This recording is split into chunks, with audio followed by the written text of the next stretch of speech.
नमस्कार, स्वागत है आपका। आप देख रहे हैं प्राइम टीवी और मैं कीर्ति हाजिर हूं लेकर प्राइम डिबेट। और कोरोना के लगातार मामले बढ़ते जा रहे हैं। संक्रमण के बीच जहां लोगों में कोरोना का डर भी देखने को मिल रहा है, वहीं देश में एक बार फिर महामारी का कहर बढ़ता जा रहा है। कोरोना का दूसरा फेज लोगों के लिए और भयंकर रूप लेकर आया है। नए दिन के साथ मरीजों के आंकड़ों में रिकॉर्ड इजाफा देखा जा रहा है।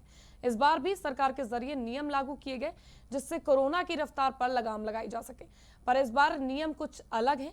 नियम शिक्षा पर, आस्था पर नहीं है, नियम रोजगार पर है, पर राजनीति पर नहीं है। इस तरह के नियमों में भी फेरबदल देखने को मिला। लेकिन जिस तरह से नाइट कर्फ्यू का हवाला दिया जा रहा था, कहीं ना कहीं अब नाइट कर्फ्यू भी कारगर साबित नहीं हो रहा है।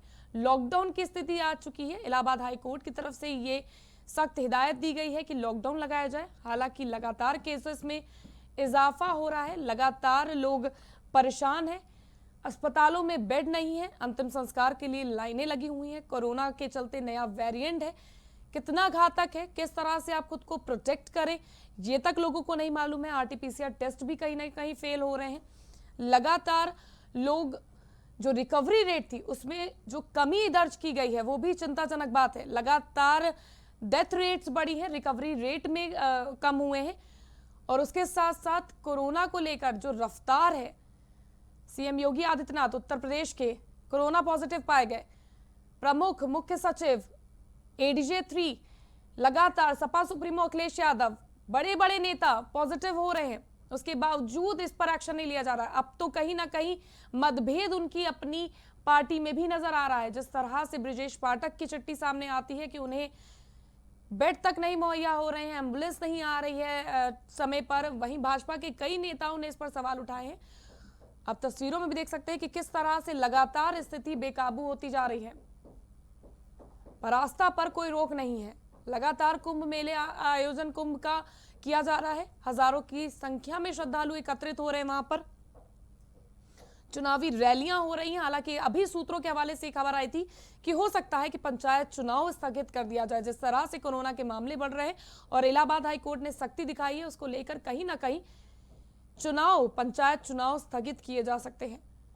महाराष्ट्र में स्थिति बेकाबू होती जा रही है। वहीं उत्तर प्रदेश में लखनऊ जो है वो टॉप पर है। यूपी की राजधानी लखनऊ में भी लगातार केसेस में इजाफा हो रहा है। तो यूपी के 7 जिलों में अस्पतालों में इसी के साथ ओपीडी सेवा भी बंद कर दी गई है।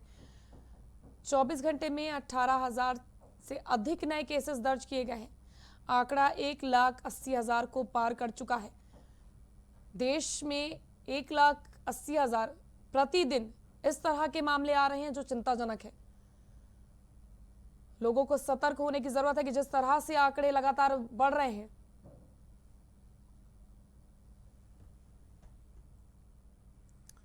तो लगातार कोरोना रिकॉर्ड बना रहा है। कहीं ना कहीं ये महामारी चिंताजनक है। इसी पर आज चर्चा करने के लिए हमारे साथ डॉक्टर मौजूद है, क्योंकि मुझे कहीं ना कहीं लग रहा था कि जरूरत है लोगों को आगाह कराने की कि क्या चल रहा है और स्थिति से कैसे डील किया जाए, इसको आपको समझने की बहुत जरूरत है। इसके लिए राजेश प्रजापति जी हमारे साथ डॉक्टर मौजूद है। तो सर, आपका बहुत बहुत स्वागत है। सबसे पहले, स्थिति सबको नजर आ रही है कि कितनी खतरनाक है, लेकिन एक बार मैं आपसे जानना चाहूंगी कि किस तरह से, क्योंकि कहीं ना कहीं लोग अभी भी अवगत नहीं हो पा रहे हैं कि स्थिति कितनी खतरनाक है और मास्क कितना जरूरी है। तो मैं उसके लिए आपसे जानना चाहूंगी कि अस्पतालों की क्या स्थिति है इस वक्त। कीर्ति जी, स्थिति का अंदाजा लगाने के लिए सिर्फ ये समझ लेना काफी है कि उत्तर प्रदेश के मुख्यमंत्री, जो वर्तमान मुख्यमंत्री हैं और जो निवर्तमान मुख्यमंत्री हैं, दोनों ही कोरोना पॉजिटिव हैं। हालांकि दोनों का जो सोशल स्ट्रक्चर है, दोनों का जो सोशल नेक्सस है, अलग अलग है। एक साहब हरिद्वार गए थे, जहाँ पे जो अखाड़ा परिषद के जो अध्यक्ष हैं नरेंद्र गिरी साहब, उनसे मिले थे। और इत्तेफाक की बात देखिए कि नरेंद्र गिरी साहब को कोरोना पॉजिटिव हुए 24 से 48 घंटे हो चुके हैं और इस बीच में ही उनकी हालत इतनी खराब हो गई कि उन्हें एम्स ऋषिकेश में भर्ती कराना पड़ा और वो कुंभ बदस्तूर जारी है। और जो हमारे मुख्यमंत्री साहब हैं, ये कलकत्ता में कई सारी रैलियां करके आए, बंगाल में कई सारी रैलियां करके आए हैं। और जिस प्रकार से अभी बीजेपी संगठन में कई सारे नेता पॉजिटिव मिले हैं, तो कीर्ति जी मैं सिर्फ ये कहना चाहता हूँ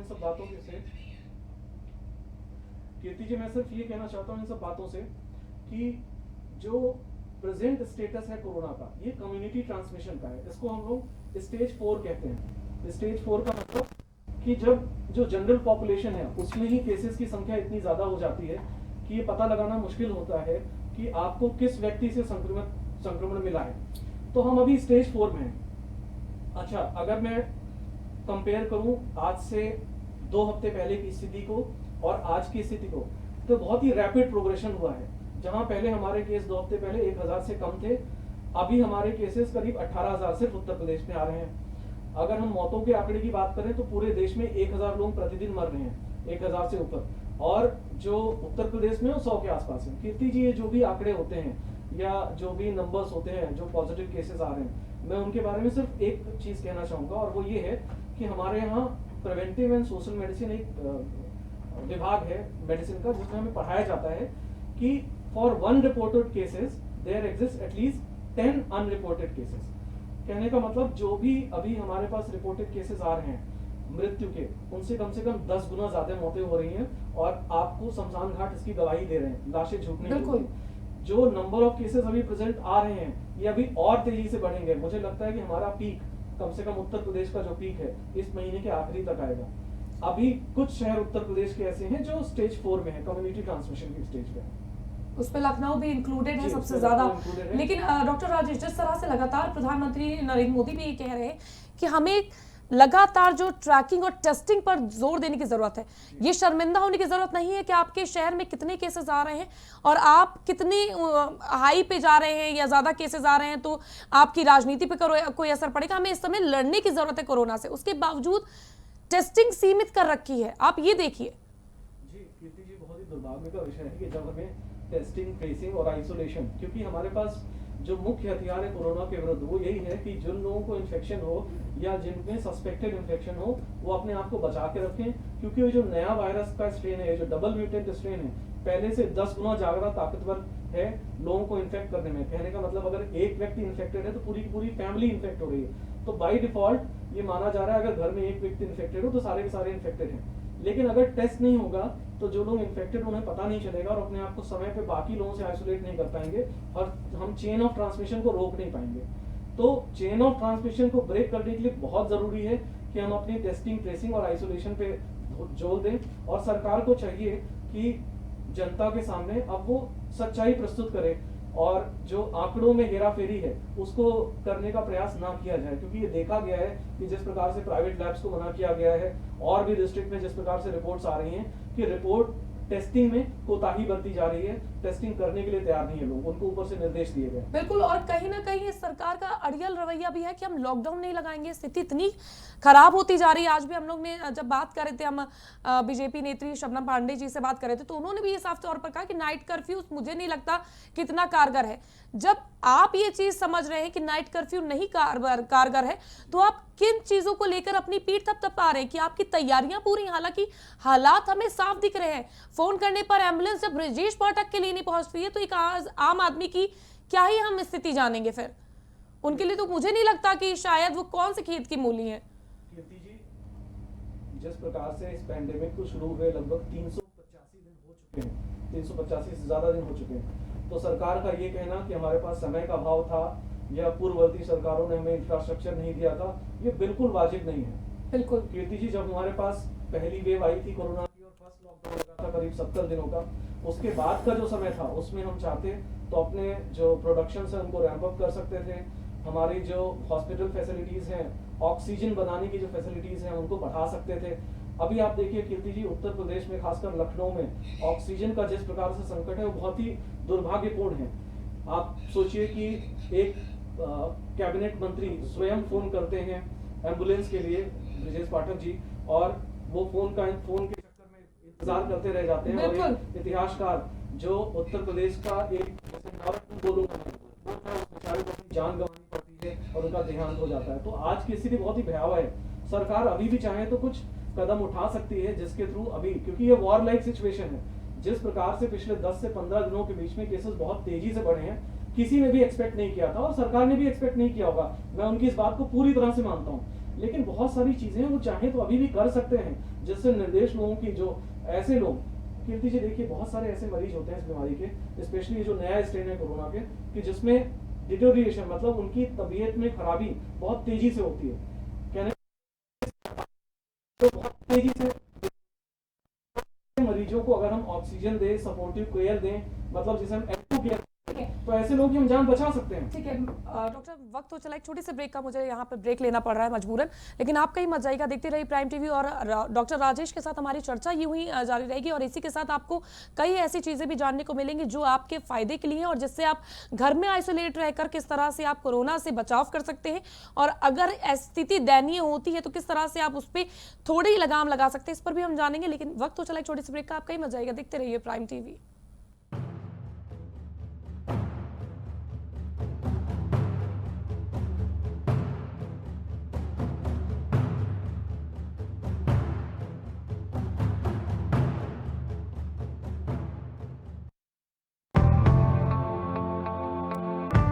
कश्मीर से लेकर कन्याकुमारी तक, गुजरात से लेकर अरुणाचल तक, सत्ता के गलियारों से खेल के मैदानों तक, नहीं छूटती कोई खबर। सबसे सटीक, सबसे दमदार, सिर्फ प्राइम टीवी पर।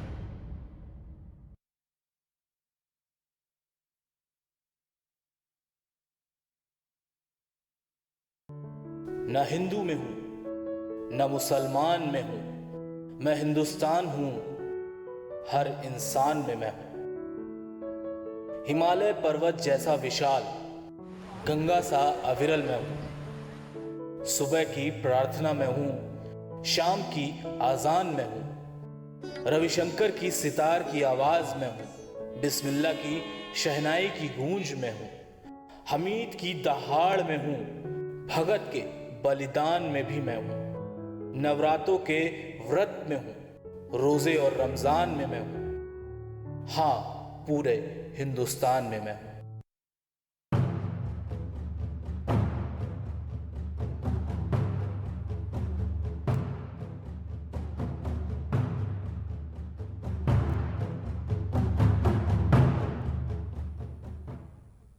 तो कोरोना पर हम चर्चा कर रहे थे और राजनीति से हटकर आज मेरा फोकस सिर्फ और सिर्फ निष्कर्ष पर है और लोगों के समाधान पर है कि किस तरह से लोगों को उनका समाधान मिल सके और वो जान सके कि कौन सी दवाई इस वक्त जरूरी है, क्या करना है, क्या उपाय कर सकते हैं। तो डॉक्टर राजेश मेरे साथ लगातार जुड़े हुए थे। डॉक्टर राजेश, जैसे आप कह रहे थे कि स्थिति कहीं ना कहीं खराब होती जा रही है और अड़ियल रवैया मुझे तो साफ तौर पर दिखाई पड़ रहा है कहीं ना कहीं, क्योंकि जो आंकड़े सामने आ रहे हैं मौतों के, आपने बोला वो उससे भी 10 गुना ज्यादा हो सकते हैं। ये आंकड़े मात्र दिखाने भर के हैं, नियमित जांचें हैं उसके बावजूद ये आंकड़े हैं। तो अगर जांचों को बढ़ा दिया जाएगा और आंकड़े सही पेश कर दिए जाएंगे तो स्थिति और भी ज्यादा खराब हो जाएगी, ये माना जा रहा है। उसके बावजूद अभी भी सीएम चर्चा कर रहे हैं, क्या ये कहना सही होगा?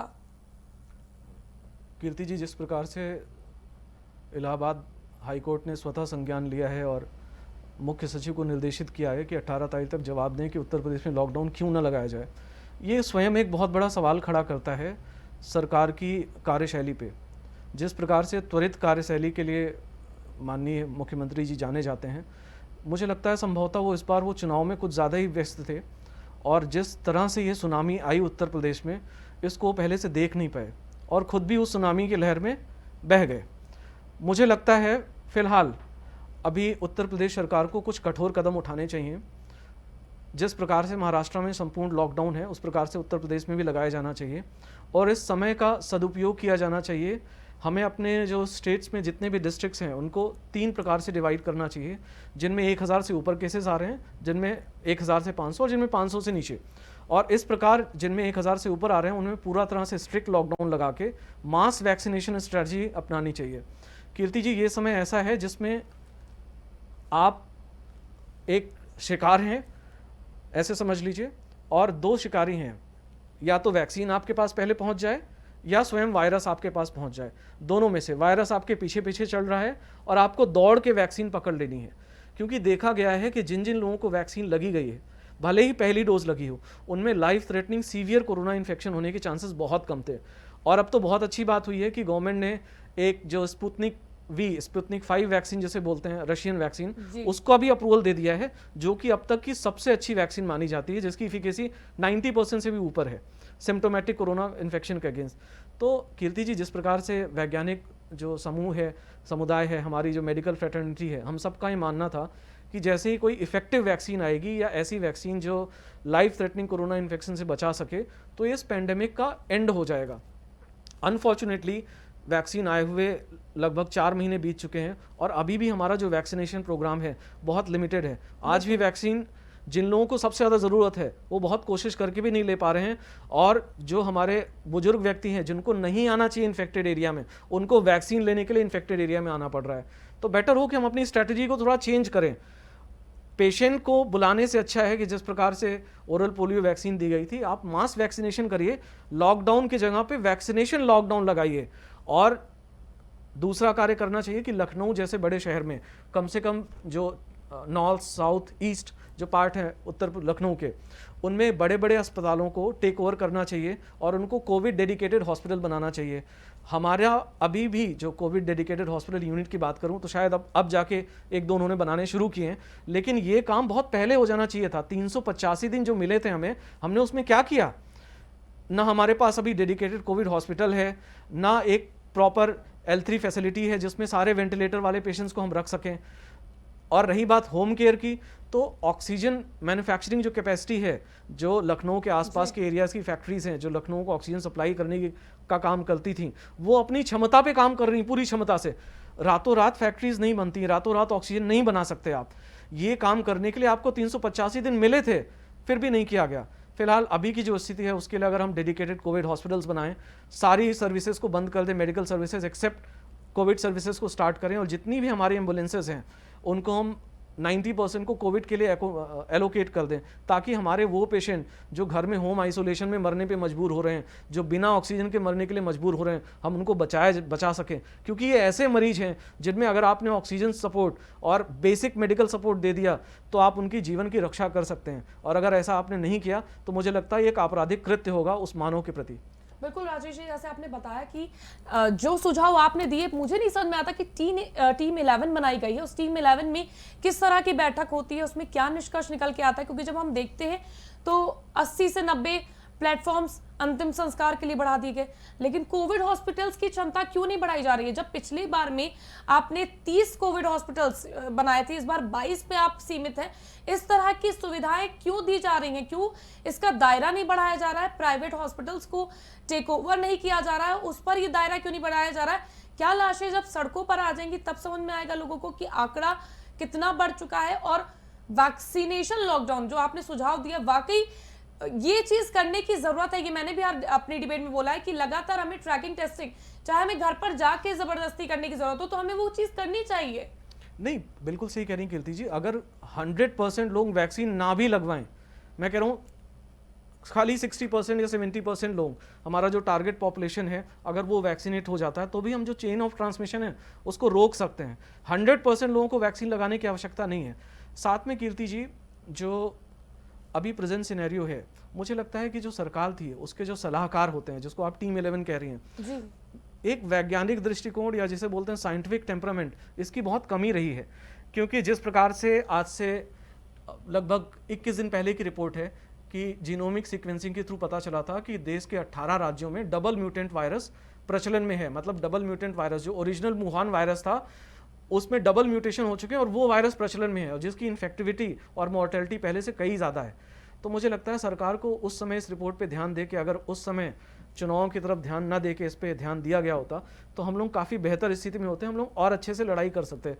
आज हम लोग मजबूर हैं क्योंकि हमारे पास ऑक्सीजन नहीं है, बेड्स नहीं है हमारे पास। छोड़ दीजिए, कोई कैबिनेट मंत्री, कल मैं सुन रहा था किसी डिबेट पे, कैबिनेट मंत्री स्वयं कह रहे थे कि अपने घर के मरीजों को ऑक्सीजन या बेड उपलब्ध नहीं कर पा रहे हैं। बिल्कुल, कौशल किशोर ने चिंता जाहिर करी है, ब्रजेश पाठक जी ने चिंता जाहिर करी है, ये इनकी ही सरकार के मंत्री हैं, और जब वो अब निकलकर सामने आके बोल रहे हैं तो ये चिंता का विषय है कि आपके ही लोग, आपके खेमे के लोग आवाज उठा रहे, क्योंकि कहीं ना कहीं उन्हें भी दिक्कतों का सामना करना पड़ा है। ये सरकार की विफलता ही सामने उजागर हो रही है। हालांकि सरकार को अपनी विफलताओं को ना सोचते हुए अब सॉल्यूशन की ओर बढ़ना चाहिए और आगे सुझावों को लेते हुए इस पर आगे बढ़ने की जरूरत है, काम करने की जरूरत है। लेकिन डॉक्टर, मैं ये भी जानना चाहूंगी, लगातार जिस तरह से लोग बोल रहे हैं कि आरटीपीसीआर टेस्ट भी कहीं ना कहीं अब फेलियर साबित हो रहा है, क्योंकि आरटीपीसीआर टेस्ट भी उतना कैच नहीं कर पा रहा है। ये इतना स्ट्रॉन्ग म्यूचुअल वेरिएंट है ये जो नया आया है, तो ये कितना घातक है। सीधे सिटी स्कैन करने की जरूरत पड़ रही है, तब कहीं ना कहीं डिटेक्ट हो रहा है कि क्या पॉजिटिव है या नहीं है। कीर्ति जी, पहले भी जो आरटीपीसीआर था उसकी सेंसिटिविटी या स्पेसिफिसिटी जिसे बोलते हैं वो करीब 70% थी। मतलब अगर 100 लोगों को कोरोना पॉजिटिव है और उनका सबका टेस्ट किया जाए तो पीसीआर उसमें से लगभग 30 लोगों को नहीं पकड़ पाता था। अब ये जो नया वायरस स्ट्रेन है, जो डबल म्यूटेंट वायरस है, जो ओरिजिनल वुहान वायरस से काफ़ी अलग है, इसकी कुछ खास बातें हैं कीर्ति जी जो मैं आपके माध्यम से दर्शकों को बताना चाहूँगा। पहला, इसमें कई और सिम्टम्स हैं। पहले वाला जो वायरस हो ज़्यादातर आपके श्वसन तंत्र को, रेस्पिरेटरी सिस्टम को इन्वॉल्व करता था, जिससे सर्दी, खांसी, जुकाम इस तरह के सिम्टम्स ज़्यादा होते थे। लेकिन ये जो म्यूटेटेड वायरस है, इसमें देखा जा रहा है कि बहुत सारे मरीज ऐसे हैं जो पेट की समस्या लेके आ रहे हैं। जैसे ज़्यादातर लोगों को दस्त या उल्टी हो रही है या पेट दर्द हो रहा है और तेज़ बुखार आ रहा है, जो कि काफ़ी कुछ टाइफाइड से मिलता जुलता है। और ऐसे मरीजों में जब हम आरटीपीसीआर करा रहे हैं तो आरटीपीसीआर निगेटिव आ रहा है, लेकिन सिम्टम सारे वही हैं और धीरे धीरे करके फुल ब्लोन कोरोना पेशेंट्स में कन्वर्ट हो जा रहे हैं। तो कहने का मतलब ये है कीर्ति जी, मैं आपके चैनल के माध्यम से जो हमारी साइंटिफिक कम्युनिटी है, जो हमारी डॉक्टर कम्युनिटी है, उसको भी एक मैसेज देना चाहूँगा कि ये पैंडमिक का समय जो ऐसा है कि इसमें कोई भी व्यक्ति अगर बुखार या इस प्रकार के सिम्टम्स के साथ आता है तो आपको उसको कोरोना कंसिडर करके उसी बेस पे ट्रीटमेंट देना चाहिए, अनलेस प्रूव्ड अदरवाइज, जब तक कि वो कुछ और ना निकल आए। बिल्कुल। अगर आप उनको साथ में नहीं रखना चाहते हैं या आप ये सोच रहे हैं कि कहीं ना कहीं नहीं, सबसे पहला कदम तो ये करना चाहिए कीर्ति जी कि ऐसे मरीजों को तुरंत बता देना चाहिए कि साहब देखिए ये पूरी तरह से कोरोना हो सकता है। जिस प्रकार के कोरोना के लक्षण बदल गए हैं तो संभव है कि कोरोना है। तो सबसे पहली बात, अपने आप को आइसोलेट करिए ताकि आप बाकी लोगों को इन्फेक्ट ना करें, स्टेप 1। दूसरा जो आपने बात की कीर्ति जी, आरटीपीसीआर, तो आरटीपीसीआर पहले भी कीर्ति जी कोशिश की जाती थी कि तीसरे दिन या 5वें दिन कराया जाए। आज भी वही किया जाता है, लेकिन कुछ केसेस में मुझे लगता है ये वायरस थोड़ा म्यूटेटेड है और म्यूटेशन की वजह से ही शायद ये है कि आरटीपीसीआर में आसानी से पकड़ नहीं आ रहा है। तो कई पेशेंट्स ऐसे भी हैं जिनमें सिम्टम सारे वैसे ही हैं लेकिन आरटीपीसीआर निगेटिव है। तो ऐसे पेशेंट्स में हमें सीटी स्कैन करा के देखना पड़ रहा है। अब समस्या वही है कीर्ति जी कि कितने ऐसे सीटी स्कैन सेंटर हैं लखनऊ में, गवर्नमेंट या प्राइवेट सेक्टर में, जो कोरोना सस्पेक्टेड पेशेंट का सीटी स्कैन करने के लिए तैयार है, पहली बात।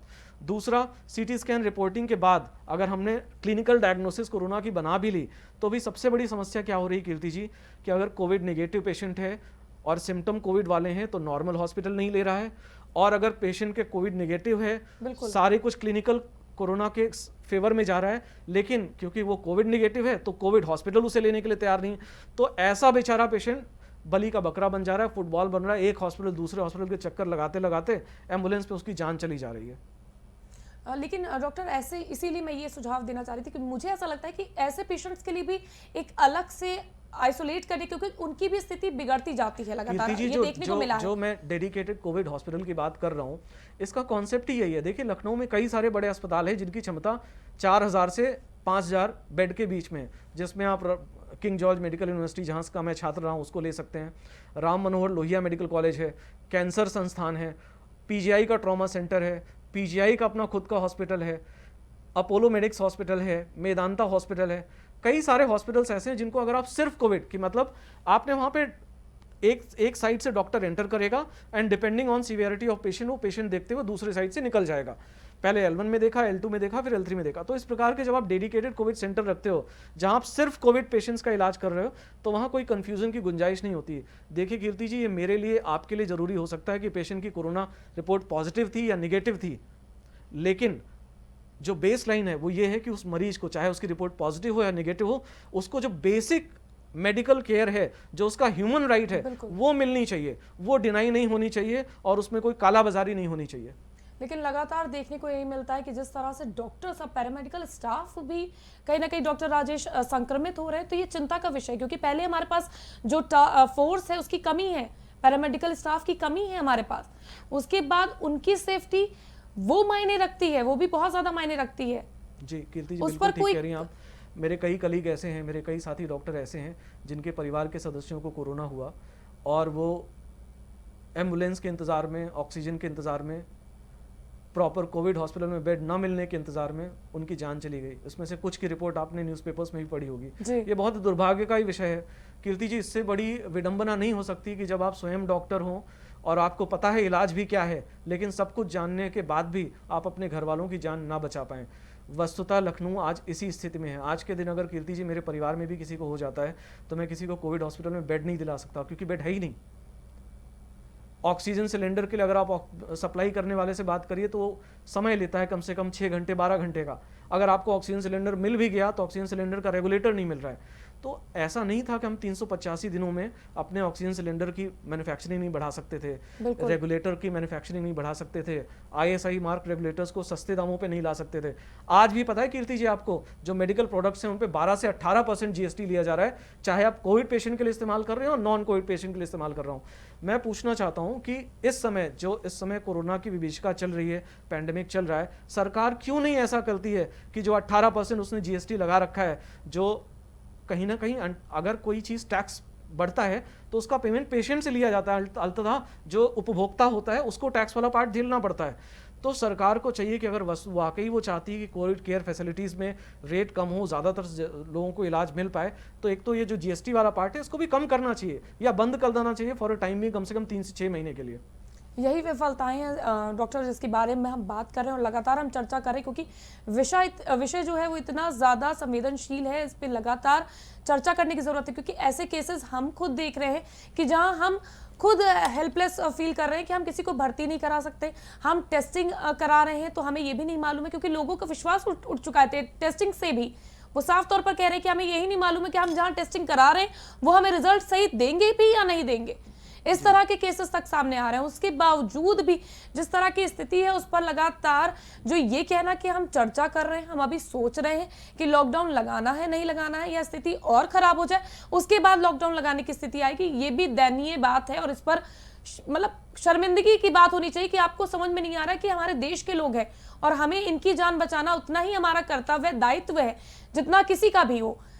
डॉक्टर, मैं आपसे ये भी जानना चाहूंगी, जो आइवरमेक्टिन एक टैबलेट आपने सुनी होगी, लगातार आज भी वो प्रचलन में है कि 3 दिन रात को आपको खानी है, इस तरह की जो बातें सामने आ रही हैं, ये अफवाहें हैं कि आप सच में ले सकते हैं, या किस तरह की मेडिसिन आप ले सकते हैं अपनी डेली रूटीन में, और अगर आपकी स्थिति थोड़ी ज़्यादा खराब होती है तो आप किस तरह से मेडिसिन ले सकते हैं घर में खुद को क्वारंटाइन करके? कीर्ति जी, आप जो सवाल पूछ रही हैं इसको हम लोग सोशल एंड प्रिवेंटिव मेडिसिन का पैराडॉक्स बोलते हैं। पैराडॉक्स का मतलब विडंबना। देखिए, अगर कोई ऐसी बीमारी है जिसका सेल्फ रिकवरी रेट 90% से ज़्यादा है, जैसे कि कोरोना, आज भी कोरोना का रिकवरी रेट 92% है, तो जो सेल्फ रिकवरी रेट अगर बहुत ज़्यादा होता है तो ऐसी स्थिति में कह पाना कि कौन सी दवाई काम कर रही है और कौन सी नहीं कर रही है, ये बहुत ही मुश्किल होता है। शुरुआत में आपने देखा होगा कीर्ति जी कि बहुत सारे देश ऐसे थे, हमारे देश के प्रधानमंत्री भी, उन्होंने भी हाइड्रोक्सीक्लोरोक्विन पे बहुत जोर दिया। हाइड्रोक्सीक्लोरोक्विन दवा ब्लैक मार्केट होने लगी, दवा के दुकानों पे मिलनी बंद हो गई। लेकिन बाद में क्या हुआ, जो भी एविडेंस आए, जो भी रैंडमाइज कंट्रोल ट्रायल्स RCTs हुए थे, उनमें पाया गया कि कोई बहुत एक्स्ट्रा एडवांटेज नहीं है इसका। इनफैक्ट इससे कुछ लोगों को फैटल कार्डियक एरिथमिया, मतलब हार्ट ब्लॉक हो सकता है, तो बाद में वो डिसकंटिन्यू कर दिया गया। आइवरमेक्टिन के संबंध में भी कीर्ति जी मैं यही कहूँगा कि फिलहाल ये दवा मुख्य रूप से कीड़े मारने की दवा होती है, लेकिन फिलहाल अगर जिनको मिल रही है उसको खाने में कोई बुराई नहीं है। अभी इसका कोई क्लियर कट एविडेंस नहीं है कि इससे फ़ायदा होता है या नुकसान होता है, लेकिन हाँ, क्योंकि कुछ लोगों में जिनमें दी गई है उनमें ये विश्वास है कि हाँ फ़ायदा होगा, तो आप ले सकते हैं, इसमें कोई बुराई नहीं, इससे आपको कोई नुकसान होगा नहीं। लेकिन जो मुख्य अभी आपके पास हथियार है वो है मास्क और वैक्सीन। तो जितनी जल्दी आप हो सके अपने घर के जो एल्डरलीज हैं, जो 45+ हैं, उनको वैक्सीनेट कराइए और ज़्यादातर लोग मास्क पहन के रखें। बिल्कुल डॉक्टर, आपने कहा, लेकिन विडंबना भी यही है, वैक्सीन लगवाने के लिए जिस तरह से सुविधाएं नहीं है और लोगों को घंटों घंटों इंतजार करना पड़ा है, तो कहीं ना कहीं लोग इस विडंबना में भी हैं कि हम वहां जाएंगे तो हम संक्रमित होकर आएंगे, इससे बेटर है कि हम जाए ना। हम जाएंगे जांच कराने तो हमें लाइनों में लगा रहना पड़ेगा, इससे अच्छा होगा कि हम घर पे ही रह लें। लेकिन डॉक्टर, जिस तरह से पिछली बार जिस तरह कोविड आया और सरकार ने दवाइयों का एक जो सर्कुलेशन बढ़ाया था, ऑनलाइन आपको मिल रही थी, पूरा पर्चा मिल रहा था कि अगर आपको इतना फीवर आता है, इस तरह के सिम्टम्स होते हैं तो आप ये दवाई ले सकते हैं। ये तो कहीं ना कहीं ये कारगर साबित हो रहा था कि लोग होम आइसोलेट रह के, मैं खुद होम आइसोलेट हुई थी, मैंने खुद कोरोना से डील करा था, तो वो हेल्पफुल था। कीर्ति जी, पहली बात मैं आपको फिर से बता दूं, उसको हमेशा याद रखिए, ये जो वायरस है, जो प्रेजेंट वेव का वायरस है, इसको आप ओरिजिनल वुहान वायरस समझने की गलती कतई ना करें। जो लोग उस वायरस के इन्फेक्शन से इन्फेक्ट होकर ठीक हो चुके थे वो री इन्फेक्ट भी हो रहे हैं, और बहुत सारे ऐसे पेशेंट हैं जो दोबारा री इन्फेक्ट हुए हैं, और उनमें इस बार जो सीवियरिटी पहले से काफ़ी ज़्यादा है। तो पहले वाला जो इन्फेक्शन था कीर्ति जी, ये हो सकता है एथनिक वेरिएशन या जियोग्राफिकल वेरिएशन हो, जिसकी वजह से जो इंडियन पॉपुलेशन थी या जो एशियन पॉपुलेशन थी, इसमें मॉर्टेलिटी भी कम थी और जो सीवियरिटी थी वो भी कम थी। इस वजह से बहुत सारे लोग ऐसे थे जिनको कोरोना इन्फेक्शन हुआ, जिन्होंने कुछ नहीं भी किया वो भी ठीक हो गए, और जिन्होंने कुछ किया, जैसे कि मैंने कहा कि पैराडॉक्स, ऐसी बीमारी जिसमें अगर मैं कहूँ कि मेरे हाथ का छुआ पानी पी लो और ठीक हो जाओगे, और 100 में से 90 लोग ठीक हो जाएं, तो लोग तो यही बोलेंगे ना कि ये सक्सेसफुल है मेरा ट्रीटमेंट। बिल्कुल। अनलेस अंटिल कोई लार्ज स्टडी होती है और लार्ज टाइम तक होती है, हम ये कह पाना बहुत मुश्किल होता है। तो जो पुराना ट्रीटमेंट का तरीका था कीर्ति जी, वो बहुत ज़्यादा साइंटिफिक नहीं था। फिलहाल जो बेसिक, जैसे मैं आपके दर्शकों के लिए बताना चाहूँगा, अगर आपके परिवार में आपको डाउट होता है किसी को कोरोना हुआ है, तो सबसे पहले उसको आइसोलेट करिए, RT-PCR टेस्टिंग कराइए, उसको स्टीम दिलवाइए दिन में कम से कम 3 बार, और हेल्दी डाइट लें। काढ़ा अगर मिल सकता है तो आप आयुर्वेदिक काढ़ा ले सकते हैं। बुखार के लिए टैबलेट डोलो 650 लें। अपना ऑक्सीजन सैचुरेशन मॉनिटर करते रहें, स्पेशली अगर आप डायबिटिक हैं तो शुगर भी मॉनिटर करते रहें। और अगर कभी भी ऑक्सीजन सैचुरेशन आपका 95 से नीचे जाता है तो कोविड कंट्रोल रूम पे बात करें, और अगर घर पे ऑक्सीजन अवेलेबल करा सकते हैं तो घर पे ऑक्सीजन लेना शुरू करें। और अगर ऑक्सीजन लेने के बाद भी घर पे भी आपका सैचुरेशन 90 से कम आ रहा है तो आप किसी हॉस्पिटल में एडमिट हो जाइए। कीर्ति जी, आपने दवाओं की बात की, मैं आपको एक चीज़ बता दूं, जो दवाई इस समय काम आ रही है, जो पेशेंट ऑक्सीजन देने के बाद भी सैचुरेशन मेंटेन नहीं कर पा रहे, उनमें रेमडेसिविर एक दवाई दी जा रही है। आपने सुना होगा कुछ दिन पहले रेमडेसिविर की बहुत ज़्यादा किल्लत थी, अभी भी बहुत किल्लत है। उत्तर प्रदेश सरकार ने आज एक अच्छा कदम उठाया कि मुख्यमंत्री जी ने अपना प्लेन, क्योंकि वो चुनाव प्रचार में जा नहीं पा रहे, तो अपना प्लेन भेज दिया गुजरात रेमडेसिविर लाने के लिए। मुझे लगता है अगर यही चीज़ हम 10 दिन पहले कर लेते तो हमारे जो लखनऊ राजधानी में रेमडेसिविर की जिस प्रकार से कालाबाजारी हुई है, जिस प्रकार से एक आदमी पूछ रहा है, कई लोगों के फ़ोन आए कि सर कहीं से दिला दीजिए, एक वायल दिला दीजिए, तो ये कालाबाजारी रुक सकती थी। इसको करने के लिए कोई बहुत बड़ी साइंटिफिक नॉलेज होने की ज़रूरत नहीं थी, ये खाली आपकी कर्तव्य निष्ठा को दिखाता है। तो कहीं ना कहीं वो जो सरकार की कर्तव्य निष्ठा होनी चाहिए थी वो नहीं रही, वो भ्रमित हो गई, और इसका परिणाम उत्तर प्रदेश की जनता को अपनी जान गंवा के देना पड़ रहा है। लेकिन डॉक्टर, कहीं ना कहीं अब लोगों को जब इतना टाइम हो गया है, लगातार 1 महीने से ज़्यादा हो गया, महाराष्ट्र के डॉक्टर भी लगातार इस पर रिसर्च कर रहे हैं और डील कर रहे हैं ऐसे पेशेंट से, तो कहीं ना कहीं थोड़ा बताना लोगों को कि किस तरह से आप इससे बच सकते हैं। इससे अगर आपको फीवर आता है या अगर आप किसी तरह से किसी के कांटेक्ट में आए हैं तो आप किस तरह से उस पर प्रोटेक्शन ले सकते हैं, कौन सी मेडिसिन यूज कर सकते हैं। तो मुझे लगता है सरकार का ये दायित्व बनता है कि लोगों को वो चीज करे। इस बार तो ऐसा कुछ भी नजर नहीं आ रहा है कहीं पे भी। जी कीर्ति जी, मुझे लगता है कि सरकार ने मान लिया था कि कोरोना खत्म हो चुका है और अब दोबारा वापस नहीं आएगा। बिल्कुल। और सारे के सारे, जिसे हम बोलते हैं इंग्लिश में गार्ड्स को लोअर करना, सारे के सारे गार्ड्स उन्होंने लोअर कर दिए थे। और जिस तेजी के साथ ये म्यूटेंट वायरस स्प्रेड हुआ है, सरकार भी इसको एंटिसिपेट नहीं कर रही थी, क्योंकि वाकई बहुत तेज़ी से पिछले 15 दिनों में आप देखिए हम कहाँ थे और कहाँ पहुँच गए, कितनी ज़्यादा तेज़ी से मौतों का आंकड़ा बढ़ा। पहले 1-2 लाशें आती थी और आज देखिए सैकड़ों की तादाद में लाशें आ रही हैं, शमशान घाट में वेटिंग चल रही है। कीर्ति जी,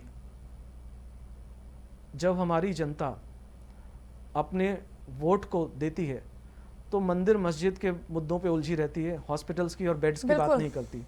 अगर हम देखें तो हमारी जनता अगर उस प्रकार के नेता चुनेगी जिनका साइंटिफिक टेम्परामेंट हो, जिनको लगे कि नहीं इस समय कुंभ से ज़्यादा ज़रूरी है वैक्सीनेट कराना, लोगों को सोशल डिस्टेंसिंग कराना। आप देखिए क्या मजाक हो रहा है, मुझे तो शर्म आती है कीर्ति जी, कि मतलब एक धर्म जो ये कहता है कि हर व्यक्ति का जीवन प्राण सबसे ज़्यादा ज़रूरी है, हर व्यक्ति के प्राणों की रक्षा होनी चाहिए। और आपको पता है कि आज के समय में बिना पैसों के, या जिसको बोलूँ कि जिसके पास धन है सिर्फ वही साधन का इंतज़ाम कर पा रहा है, ऑक्सीजन का इंतज़ाम कर पा रहा है, बाकी नहीं कर पा रहे हैं। तो मुझे लगता है ऐसे धर्म का अनुयायी होने के नाते हमें कुंभ जैसे एक बड़े मेले का आयोजन नहीं करना चाहिए था। और दूसरी जो उत्तर प्रदेश सरकार ने भूल की कि एक पंचायती चुनाव करा दिया। देखिए जो इन्फेक्शन अभी शहरों में है, आप सोचिए शहरों में ये हाल है कि शमशान घाटों में लाइन लगी है। अगर इसी प्रकार का इन्फेक्शन हमारे जो दूर दराज के एरिया हैं, जहाँ इंटीरियर है, जहाँ CHC PSC भी नहीं है, जहाँ ऑक्सीजन का 1-8 सिलेंडर भले ही और कुछ नहीं है, अगर वहाँ फैला, अगर गाँव में चला जाएगा ये वेरिएंट, तो किस तरह से कितना घातक होगा, वहाँ की स्थिति कैसे संभाल पाएंगे? जी बिल्कुल जाएगा। जिस प्रकार से महाराष्ट्र से, दिल्ली से स्पेशली आपने महाराष्ट्र की बात की थी कीर्ति जी, तो जो महाराष्ट्र में पुणे वेरिएंट है, पुणे वेरिएंट भी एक प्रकार से जो यूके वेरिएंट था और ब्राज़ीलियन वेरिएंट था वैसे ही था। इसी वजह से पुणे और अकोला में बहुत सारे क्लस्टर्स में केसेस आए थे।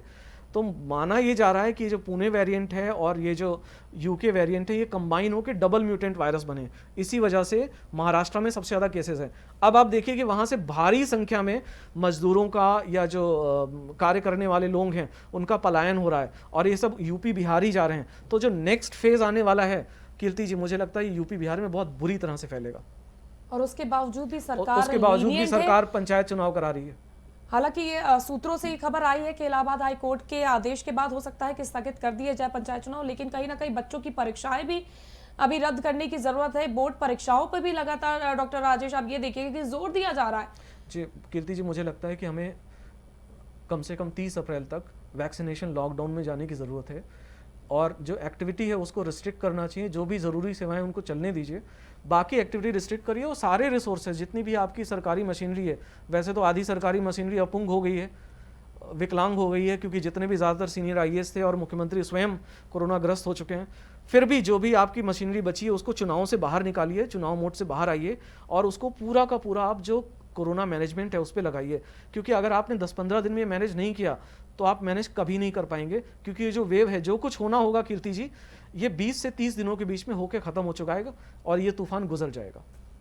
बिल्कुल, बहुत बहुत शुक्रिया डॉक्टर राजेश हमारे साथ जुड़ने के लिए और इतनी सारी जानकारी साझा करने के लिए। तो जैसा आप लोग ने सुना कि किस तरह से ये म्यूचुअल वेरिएंट कितना ज़्यादा जो नया आया है कोरोना का, ये कितना म्यूटेंट वेरिएंट कितना ज़्यादा घातक है और किस तरह से आप इसका बचाव कर सकते हैं। हालांकि दवाइयाँ कितनी कारगर है ये भी सच्चाई आपको पता चल गई, अस्पतालों की क्या कंडीशन है ये भी आपको पता चल गई, अंतिम संस्कारों के लिए लाइन लगी हुई है ये भी आपको पता चल गई। और ये मेरे जरिए नहीं, एक डॉक्टर के जरिए पता चला है जो खुद असमर्थ है अपने परिवार को भर्ती कराने में, जो खुद असमर्थ है अपने परिवार का इलाज कराने में। तो आपकी क्या स्थिति है और आपकी कितनी क्या मुझे नहीं लगता कि शायद तक आपके बस में कुछ अब रहा है कि आप किसी मरीज को कहीं हॉस्पिटल में भर्ती करा सकते। तो इस समय जागने की जरूरत है और मास्क ही आपकी पहली वैक्सीन है, तो मास्क लगाना ना भूलें। और हाँ, सबसे जरूरी है कि खुद को सिक्योर रखें, अपनी फैमिली को सिक्योर रखें, मास्क लगाए रहे, सोशल डिस्टेंसिंग फॉलो करें और सैनिटाइजेशन करते रहें। फिलहाल के लिए बस इतना ही। हम फिर हाजिर होंगे देश और दुनिया की तमाम खास खबरों के साथ। आप कहीं मत जाइएगा, मेरे साथ देखते रहिए प्राइम डिबेट प्राइम टीवी पर।